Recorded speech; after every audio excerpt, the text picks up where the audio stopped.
पहुंची है वैशाली जिले के हाजीपुर में। हाजीपुर के मार्केट में हमारी मौजूदगी, जबरदस्त तरीके से भीड़, और भीड़ इसलिए क्योंकि त्योहार का सीजन है। आज धनतेरस है और आप ये देखिए किस तरीके से दुकानें सजी हुई हैं। लोगों की भीड़ है खरीदारी के लिए, माँ लक्ष्मी और भगवान गणेश की प्रतिमाओं को खरीदने के लिए। चूंकि आज धनतेरस, फिर उसके बाद दीपावली, छठ महापर्व, लेकिन इन सबके बीच बिहार में माहौल गर्म है क्योंकि बिहार में चुनाव है। हाजीपुर की चर्चा इसलिए हो रही है क्योंकि हाजीपुर में सियासत ने एक नया टर्न ले लिया है। महागठबंधन के कई सारे उम्मीदवार आमने सामने एक दूसरे से ही लड़ रहे हैं। हाजीपुर वैसे तो केले के लिए प्रसिद्ध है, सोनपुर मेले के लिए प्रसिद्ध है। हाजीपुर रामविलास पासवान की राजनीतिक जमीन रही है और इसके जरिए चिराग पासवान अपनी सियासत को, राजनीतिक विरासत को आगे लेकर चल रहे हैं। सवाल यह है कि ये चुनाव उनके कद को कितना आगे बढ़ाएगा। सवाल ये भी है कि हाजीपुर के लोगों के चुनावी मुद्दे क्या हैं, चुनावी मूड क्या है। यहाँ से थोड़ी दूरी पर ब्रह्मदेव मुनि उदासीन संस्कृत महाविद्यालय में टाइम्स नाउ भारत की इलेक्शन यात्रा का मंच सजा है। मैं जब तक मंच तक पहुंचता हूं, नेताओं की मौजूदगी, हाजीपुर की जनता की मौजूदगी, तब तक आप एक रिपोर्ट देखिए क्या आज के मुद्दे रहे हैं, किस तरीके से माहौल गर्म है। फिर उसके बाद सीधे इलेक्शन यात्रा के मंच पर आपसे मुलाकात होती है।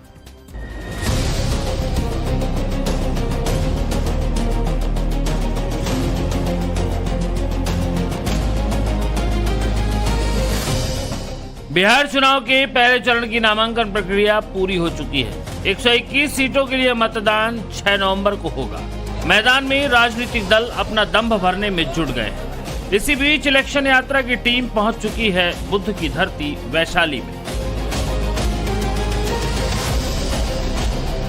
कहने को तो जिले का नाम है ये, लेकिन मशहूर है हाजीपुर, वो भी खास अपने केले के लिए। कहते हैं कि हाजीपुर के केले में जो स्वाद है वो दुनिया भर में कहीं नहीं। रही बात राजनीति की, तो उसमें भी हाजीपुर का नाम सबसे अलहदा रहा है। ये क्षेत्र रामविलास पासवान का गढ़ रहा है। उन्होंने यहाँ से जीत का वर्ल्ड रिकॉर्ड भी बनाया और अब उनकी विरासत को आगे ले जा रहे हैं उनके बेटे चिराग पासवान, जिन्होंने आज पटना में गृह मंत्री अमित शाह से मुलाकात की और आगे की चुनावी रणनीति पर चर्चा की। मुलाकात के बाद चिराग पासवान ने महागठबंधन पर तीखा प्रहार किया।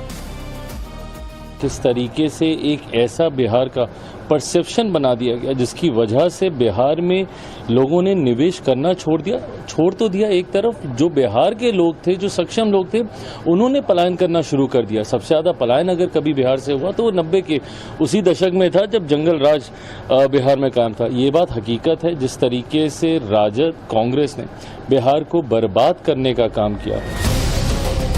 एनडीए जहां एक तरफ मजबूती के साथ चुनावी मैदान में है, तो वहीं महागठबंधन का खेल अब भी लोगों की समझ से परे है। सीटों की खींचतान में ये हाल है कि पहले चरण में ही 10 सीटें ऐसी हैं जहां आरजेडी और कांग्रेस दोनों ने अपने अपने उम्मीदवार उतार दिए हैं। इसमें वैशाली भी एक है। वैशाली सीट से आरजेडी ने अजय कुशवाहा तो कांग्रेस ने संजीव कुमार को टिकट दी। अब इन सबके बीच क्या खेल है वो कांग्रेस के क्षत्रिय नेताओं को भी समझ नहीं आ रहा। सुनिए कांग्रेस के एक सिटिंग विधायक को, जो खुद का टिकट कटने के बाद कांग्रेस की पोल खोल रहे हैं। हारे हुए कैंडिडेट को बाहर टिकट देने का क्या मतलब था? इससे स्पष्ट होता है कि दिल्ली का जो जुगाड़ सिंडिकेट है, उस सबों ने मिल करके एक जो अच्छा वक्ता, ईमानदार व्यक्ति, जमीनी कार्यकर्ता नुकसान पहुंचाने का काम इसलिए किया कि कोई अच्छा व्यक्ति कांग्रेस की राजनीति में नहीं आवे। कौन लोग इसमें शामिल है? अल्लाह वरू जी है। अल्लाह वरू जी साहब हैं, वो बहुत सातिर हैं, वो कम बोलते हैं, वो टारगेटेड किए हैं लोगों को नुकसान पहुंचाने के लिए। महागठबंधन में सियासी उठापटक के बीच बीजेपी के एक नेता का वीडियो वायरल हो रहा है, जिसमें वो मुसलमानों को लेकर ऐसा बयान दे रहे हैं जिसने बिहार की राजनीति में हलचल मचा दी है। अगर मोदी जी से नफरत है मुसलमान भाइयों, तो कह दो तौबा तौबा, मैं मौत का अनाज नहीं खाऊंगा। कह दो तौबा तौबा, मैं सिलेंडर नहीं लूंगा। कह दो तौबा तौबा, मैं आपके सड़क पर नहीं चलूंगा। कह दो तौबा तौबा, नदी फेल के जाओ, हमारे बनाए हुए पुल पर मत चलो, तब समझेंगे कि तुम मोदी जी का विरोधी हो। बीजेपी नेता के इस बयान पर राजनीतिक सरगर्मी बढ़ गई है। कांग्रेस नेता और छत्तीसगढ़ के पूर्व सीएम भूपेश बघेल ने बीजेपी पर मुसलमानों के खिलाफ साजिश का आरोप लगाते हुए भाषा की मर्यादा ही भूल गए। तो उनके आरोप पर यूपी के डिप्टी सीएम केशव प्रसाद मौर्य ने पलटवार किया है। भारतीय जनता पार्टी वोट लेने के लिए तो मुसलमानों को गाली देते हैं, लेकिन उसके नेता मुसलमानों को दामाद बना कर रखे हैं। जितने बड़े नेता देखो सबके दामाद मुसलमान। ये गाली देते हैं वोट लेने के लिए और बेटी देते हैं दामाद बनाने के लिए। मुझे लगता है श्री राहुल गांधी जी की बुद्धि श्री भूपेश बघेल जी के अंदर भी घुस गई है। बिहार में चूंकि खिसियानी बिल्ली खंभा नोचे, कांग्रेस, राष्ट्रीय जनता दल और इनका महागठबंधन चुनाव में चारों खाने चित हो चुका है एडवांस में ही, इसलिए बौखला गए होंगे एडवांस में। बिहार में इस वक्त सियासी संग्राम और बयानबाजी का शोर चरम पर है। अब सवाल यह है कि एनडीए का फिर से सत्ता में वापसी का दावा सच साबित होगा या फिर बिहार की सत्ता में नई बहार बहेगी। ये तो भविष्य के गर्त में है, लेकिन इस पर जनता क्या कहती है, जानने के लिए चलते हैं सीधे वैशाली की पब्लिक के बीच। चलिए आपने ये रिपोर्ट देखी, मैं पहुंच चुका हूं उस जगह पर, यहाँ पर इलेक्शन यात्रा का मंच सजा है, लोगों की मौजूदगी है, हाजीपुर की जनता की मौजूदगी है। एक बार जोरदार तालियां बजाइए आप लोग अपने लिए, क्योंकि लोकतंत्र में जनता जनार्दन है और जनता ही तय करती है कि कौन सा नेता सत्ता तक पहुंचेगा। तो यहाँ से शुरू करता हूँ, माहौल क्या है हाजीपुर में?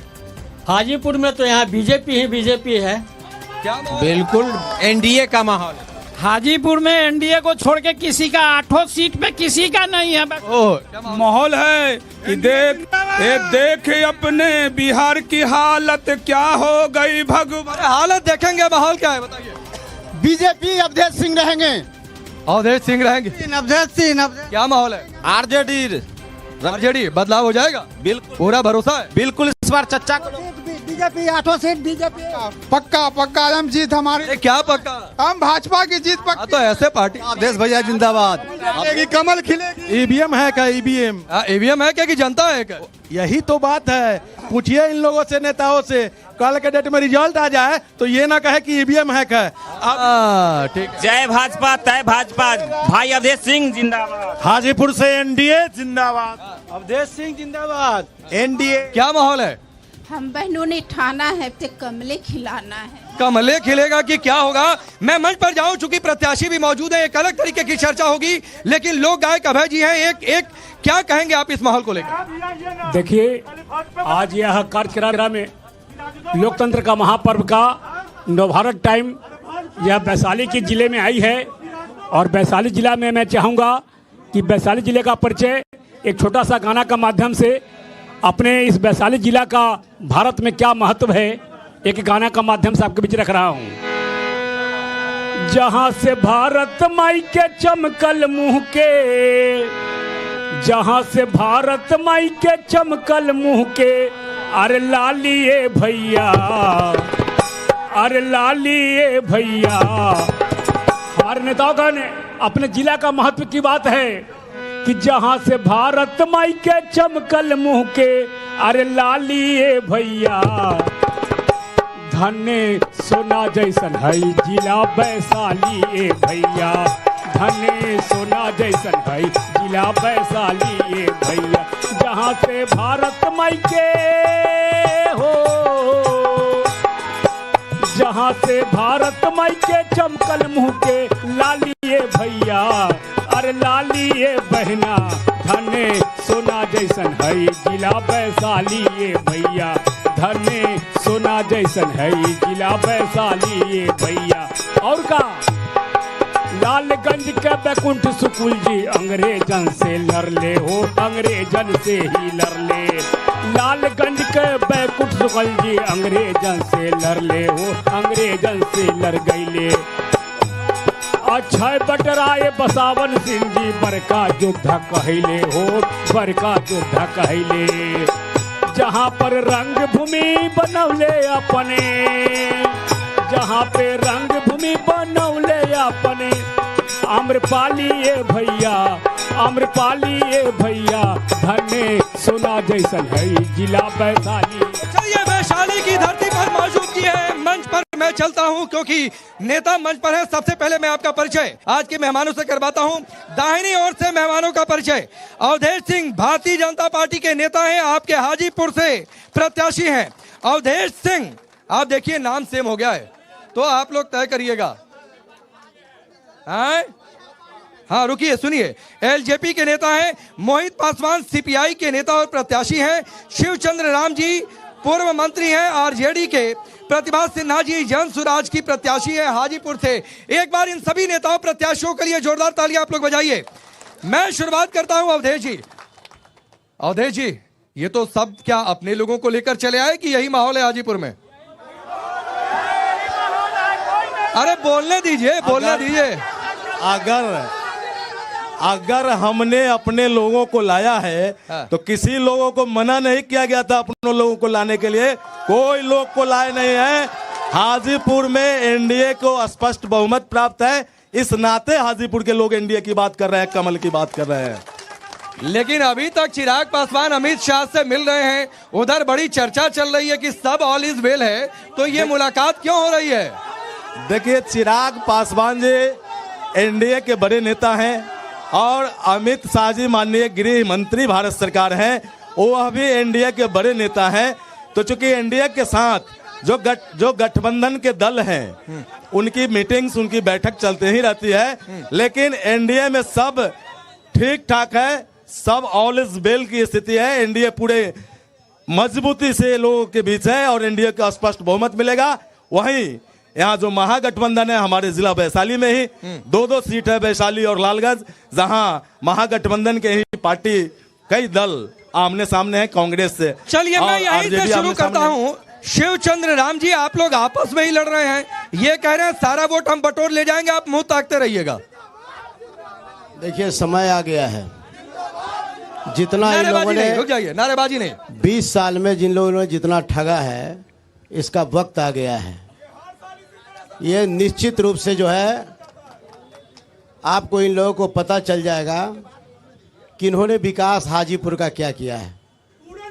और हाजीपुर में जा करके देख लीजिए आप, उत्तर दक्षिण पूर्व पश्चिम कचरा ही कचरा भरा हुआ है।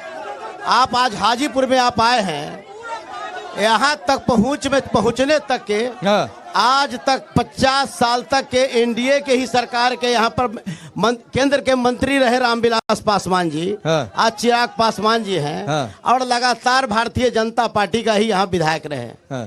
यहाँ पर आज भी सुगम व्यवस्था नहीं है कि लोग जल्दी में हॉस्पिटल आ सके।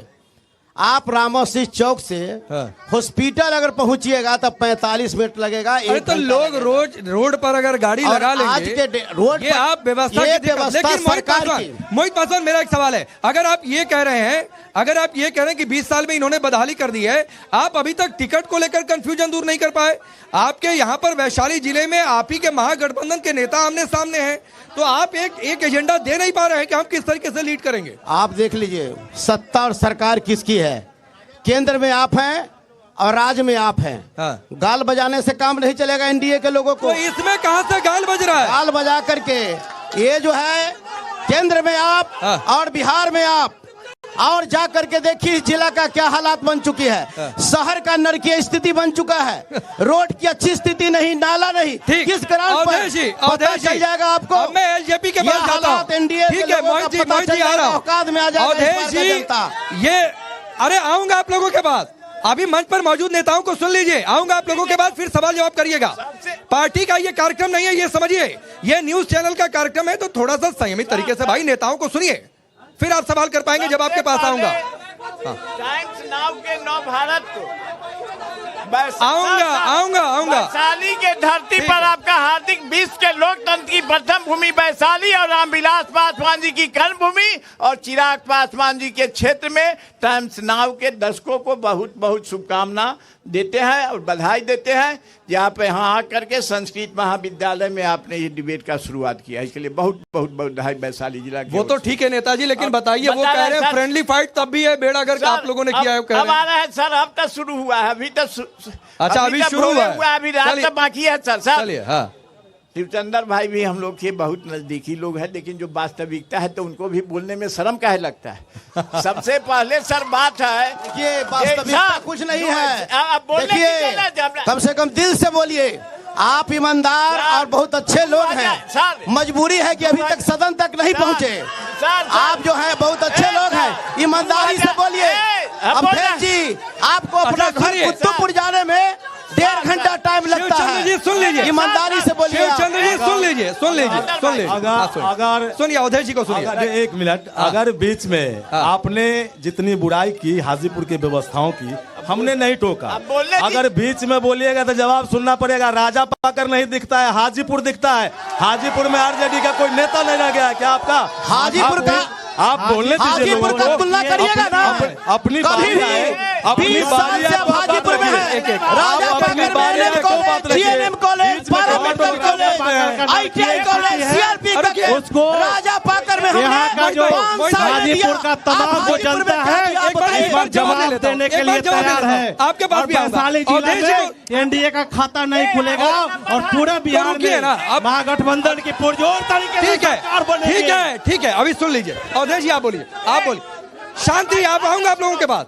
अवधेश जी आप बोलिए। सबसे पहले सर बताना चाहते हैं 2005 के पहले और सर अस्थिर रहिए, आप बोलिए, आपकी आवाज आ रही है, आप बोलिए। यहाँ हत्या, बलात्कार, आपको किडनैपिंग, और यहाँ सड़क नहीं था, गड्ढा में सड़क था 2005 के पहले। उसके बाद ये हम आज 21वीं सदी में जी रहे हैं। आऊंगा इसके बाद, सुन लीजिए। बोलिएगा ना समय। बोलिए बोलिए, आप बोलिए। आऊंगा इसके बाद आपके पास। जब एनडीए की सरकार आई, आप अगर गिनाइएगा तो रामविलास पासवान जी के कीर्ति से हम शुरू करते हैं। आपको हाजीपुर डिबरी वाला स्टेशन था, जो बेनीपुरी जी जैसे लेखक अपने लेखनी में लिखे हैं कि रात्रि में जब वो ट्रेन पर चढ़ रहे थे तो यहाँ जीएम कार्यालय खुला, आपको नाइपर खुला, सीपेट खुला, होटल मैनेजमेंट खुला। आज चिराग पासवान जी केंद्रीय विद्यालय के खुलवाए और जमीन भी दिलवाए। आपको निफेड का यूनिवर्सिटी खुल रहा है। ठीक है। आपको सर आपको कनेक्टिंग रेलवे लाइन 200 करोड़ का बिंदुपुर रेलवे लाइन और मुजफ्फरपुर को जोड़ा। अब सुनिए सर, जल्दी। हाजीपुर के विधायक 24 घंटे रहने वाला क्षेत्र में पहला यह बेटा है हाजीपुर का, जो 24 घंटा क्षेत्र में रहता है और लोग का विकास करता है। ठीक है, मोहित पासवान एक सवाल सुनिए। सेवा का परिणाम है। रोड में गड्ढा में रोड, पानी में नाली में पानी, ये स्थिति है बिहार हाजीपुर की। और वैशाली जिला का सब जगह की स्थिति वही है। इस बार वैशाली जिला लोकतंत्र की धरती है और एनडीए को जवाब देने के लिए तैयार है। साथी माध्यम से हम कहना चाहते हैं। मोहित पासवान सवाल सुनिए। आप कह रहे हैं कि गड्ढा में सड़क में गड्ढा है। आपके महागठबंधन में गड्ढे वाली स्थिति, आपस में ही आप लोग लड़ रहे हैं फ्रेंडली फाइट के नाम पर। कोई गड्ढा नहीं है, पूरा महागठबंधन इंटैक्ट है। कुछ जगहों पर हम जो लोगों का सब लोग, आप लोग देखिए, एक जगह लोजपा को टिकट दे दिया जाता है, उनके खाते में सीट शेयरिंग चला जाता है। इन लोग को सर फुरावल एनडीए में है। महागठबंधन पूर्ण रूप से इंटैक्ट है, मजबूत है और बिहार में मजबूती से सरकार बनाने जा रही है। और एक ही नारा है, माननीय युवा भावी मुख्यमंत्री तेजस्वी प्रसाद यादव को बनाने के लिए दृढ़ संकल्पित है। ठीक है, एक महिला प्रत्याशी आपके बीच में, राघोपुर बचाने के लिए, राघोपुर का जमानत कैसे बचेगा? एनडीए महागठबंधन की लड़ाई में जनसुराज यहाँ कहाँ पर है? ये तो कोई नाम नीचे भी नहीं ले रहा था। सर्वप्रथम तो मैं आप सबको बहुत बहुत धन्यवाद करती हूँ जो आप लोगों ने इस मंच का आयोजन किया है। साथ ही यहाँ पर जो मेरे सभी भाई बंधु खड़े हैं उन सबको हाथ जोड़कर नमस्कार कर रही हूँ क्योंकि ये सभी मेरे विधानसभा के सदस्य हैं, तो मैं उनको नमस्कार करती हूँ सदस्य। और अभी तक जो 30-35 साल से बिहार की सरकार रही है, सिर्फ और सिर्फ जनता को मूर्ख बनाती रही है। और यहाँ पर विकास का तो कुछ हुआ ही नहीं। मैं भी पूरे देश के अंदर राज्य में घूमी हूँ, देखी हूँ, जो विकास अन्य राज्यों की है बिहार की नहीं है। बिहार काफी पिछड़ा हुआ है और इस गर्त से निकालने के लिए हमारे नेता माननीय प्रशांत किशोर जी का आगमन हुआ है और उनके नेतृत्व में हमें पूरा विश्वास है कि जनसुराज इस बिहार की स्थिति को सुधार करेगी। आज जो हम लोग देख रहे हैं कि ऊपर से नीचे तक, प्रखंड से लेकर पंचायत तक, ठीक ऐसा मतलब क्या कहें, घूसखोरी, बेरोजगारी, चोर बाजारी भरी पड़ी है। और हम जनता, मैं ये नहीं कहती, हमारी जनता, ठीक हम है सब। मोहित जी, एक सवाल आपसे है, मैं आऊंगा उसके बाद अवधेश जी आपके पास। एक सवाल आपसे, आप लोग कह रहे थे ना गड्ढा सड़क सड़क गड्ढा, आपके कांग्रेस के नेता और सांसद ये कह रहे हैं, चूंकि कांग्रेस के नेता मौजूद नहीं तो वो सवाल मैं आपसे कर लेता हूं कि टिकट बांटने में जो योग्य थे उनको टिकट ही नहीं दिया गया। आपके भूपेश बघेल कह रहे हैं कि मुस्लिम वोटर्स जो है वो दामाद हो गए, बीजेपी के इस तरीके की भाषा का इस्तेमाल किया जा रहा है। तो कौन सी चुनावी लड़ाई लड़ी जा रही है? चलिए आप ही बोलिए। कहीं बात मीडिया में नहीं है, अगर आप इस तरह की बात कर रहे हैं, रिपोर्ट दिखा दी है, भूपेश बघेल की बात हमने सुना दी। महागठबंधन इंटैक्ट है कि मीडिया में और कहीं नहीं बिहार बात के युवा, यहाँ के आम जनमानस जो है पूरा भरोसा है, बिलीव है कि इस बार तेजस्वी यादव के नेतृत्व में बिहार में महागठबंधन की सरकार बनेगी। आपस में अरे अच्छा, एक बात बताइए, जनमानस का ओपिनियन है। अच्छा रुकिए मोहित का ओपिनियन है। आप जनता के बीच जाइए और इनका रेबड़ी वाला जो पॉलिसी चल रहा है उसको भी जनता नकार दिया है। आप लोग भी बताए हैं, सारा सर्वे भी बता रहा है कि तेजस्वी यादव सबसे ऊपर है और तेजस्वी यादव मुख्यमंत्री बनेंगे। अरे हो गया। अब आप एक बात बताइए, क्या आरजेडी ने आधिकारिक तौर पर प्रत्याशियों की लिस्ट जारी की है, हाँ या ना?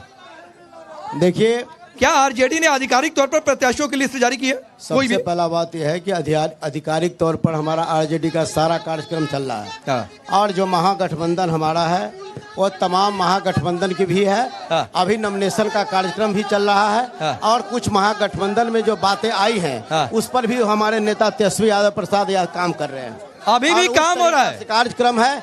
और जहाँ तक के सवाल है, अभी भी काम हो रहा है गठबंधन पर। अवधेश जी, बात को समझ लीजिए, समझाइए, हमारा बात भी सुनिए। जहाँ तक की महागठबंधन की बात है, हमारा महागठबंधन एक है, चट्टान की तरह एक है, कहीं किसी प्रकार का कोई चूक नहीं है, कहीं अशोक जी, लेकिन उनसे पूछिए एनडीए के लोगों से। आपकी पार्टी के एक नेता हैं, रुकिए हो गया, आप नहीं सुन लीजिए, आपकी पार्टी के एक नेता है, उनका बयान वायरल हो रहा है और बयान में उन्होंने ये कहा है, अरे आ रहा हूं भाई, आप लोगों के पास रुक जाइए, कि मुसलमान भाइयों तौबा तौबा कह दो, मैं आपका अनाज नहीं खाऊंगा अगर मोदी जी से नफरत है, जिसको लेकर बहुत पॉलिटिक्स हो रही है। तो ये मुस्लिम वोटर, उधर से भूपेश बघेल कह रहे हैं कि मुसलमान दामाद हैं क्या, ये इस तरीके की बातें क्यों हो रही है चुनाव में? इस तरह का भाषा का उपयोग कोई भी अच्छा आदमी नहीं कर सकता है। और एनडीए की सरकार, मोदी जी की सरकार अगर अनाज दे रहा है तो देश के सभी नागरिकों जो भी उसके लायक है, उसमें कोई धर्म जाति की बात नहीं है। हम लोग धर्म और जाति की बात नहीं करते हैं, लेकिन एक बात जरूर करते हैं कि लगातार अगर सनातन का जो विरोध लोगों ने किया है, अब सनातन का विरोध हम स्वीकार करने की स्थिति में नहीं है। हमको किसी धर्म से नफरत नहीं है, ठीक है, सब धर्म अपने जगह है। हम विकास के बूते, हम मोदी जी का विकास, ठीक है, आप बोलिए, फिर मैं जनता के बीच जाता हूं। मुख्यमंत्री जी के विकास को लेकर हम लोग चुनाव लड़ेंगे और यह वही लोग हैं जो वोट नहीं देने वाले गरीब गुरबा का जनेड़ा और गेहूं। आ रहा भाई, रुक जाइए, बोलिए नेताजी बोलिए। जब इनकी सरकार थी उस समय गरीबों का हक साल में अनाज पैसा से जो मिलता था वो एक बार मिलता था, जिस राघोपुर का बात कर रहे हैं। ये लोग ब्लैक से खा जाते थे, कमीशन लेते थे। आज मोदी जी और रामविलास जी के टाइम में कोरोना पीरियड में सर इसका शुरू किया गया, जो आज 86 करोड़ देश के लोगों का अनाज मुफ्त में मिलता है, लोग उठा के खाते हैं। ये गरीब बलवा पार्टी है। प्रधानमंत्री जी को मैं जनता के बीच जाता हूँ, क्योंकि असल एग्रेशन नीचे दिख रहा है। बताइए भाई, क्या शुरुआत लोग कर रहे हैं, जंगल राज का शुरुआत लोग कर रहे हैं। कौन शुरुआत कर? देखिए, कौन से बोलने का अधिकार नहीं दे रहे हैं? कौन नहीं दे रहा था पहले? अरे कौन नहीं दे? जंगल राज किसका था? लालू राज में किसी को बोलने का अधिकार था? आज जो डिबेट कर रहा है, अधिकार कौन दिया, पूछिए इनसे। एक और सवाल है, अभी आपने दामाद वाले सवाल किए थे, उत्तर प्रदेश से योगी जी आके 80-20 बोल रहे थे, कटोगे तो बटोगे, अब उनका उठा कर देखेंगे। ये जातिवाद नहीं है तो क्या है? तो पूछिए कि मैं महागठबंधन से पूछना चाहता हूँ कि लालगंज, वैशाली और राजापाकर में इनका गठबंधन अभी तक क्लियर क्यों नहीं हुआ? बताइए भाई, जवाब दीजिए, एक एक सवाल जवाब लेता हूँ, बोलिए, जवाब दीजिए। सभी जगह क्लियर है, कहीं कोई किसी प्रकार का दिक्कत नहीं है। उनसे पूछिए एनडीए के लोगों से। प्रतिभा दास राजापाकर में, सीपीआई से कांग्रेस से अजय कुशवाहा है, मान लो राजद संजय कुशवाहा संजीव सिंह कांग्रेस का लालगंज में दीपू जी का भाई काम करता है। अरे हम उनको कहना चाहते हैं किनको सीपीआई से जो है अच्छा, CPI कहिए कि गमछा है वो हटाने के लिए तो साथे कोई ना भाई, तू अपन हटा ला, तू अकेले है तो कई जगह से तू दू को लड़ा एकदम हटा ला, थोड़ा साथे कोई ना हो, एकदम तू हटा ला। आरजेडी 5 किलो अनाज नहीं चाहिए, रोजगार चाहिए, रोजगार 5 किलो अनाज नहीं चाहिए। आधा हाजीपुर नरक में है, नरक में आधा इनसे पूछना चाहते हैं, हाजीपुर विधायक से पूछना चाहते हैं, हाजीपुर विधायक से पूछना चाहते हैं। हाजीपुर जो है पूरा नरक में है, पूरा नरक में है, पूरा नरक में कहीं विकास नहीं हुआ। रुकिए जवाब